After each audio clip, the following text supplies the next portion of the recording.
আমাদের পশ্চিমবঙ্গের রাজধানী হচ্ছে কলকাতা। আর কলকাতা এই বর্ষাতে এখন জলের তলায়। আর আমাদের রাজ্যের মাননীয়া কি বলে বেড়াচ্ছেন যে 99% কাজ করে দিয়েছি, 1% বাকি আছে, সেটা 26শে ডিসেম্বরে করে দেবো। তাই নাকি মাননীয়া? আপনি নিজে একাই চালাক, বাকি পশ্চিমবঙ্গের মানুষ সব বোকা, কেউ বোঝে না।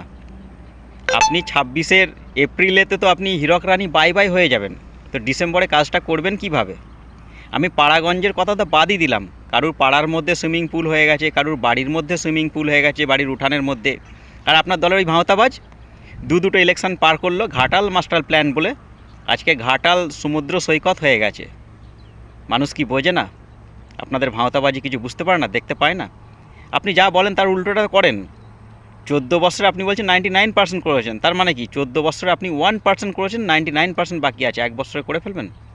এতই আপনি গদি লোভী হয়ে গেছেন, গদি বাঁচাবার জন্য এই রকমভাবে মানুষকে ভাঁওতা দিয়ে বেড়াচ্ছেন আপনি। মানুষ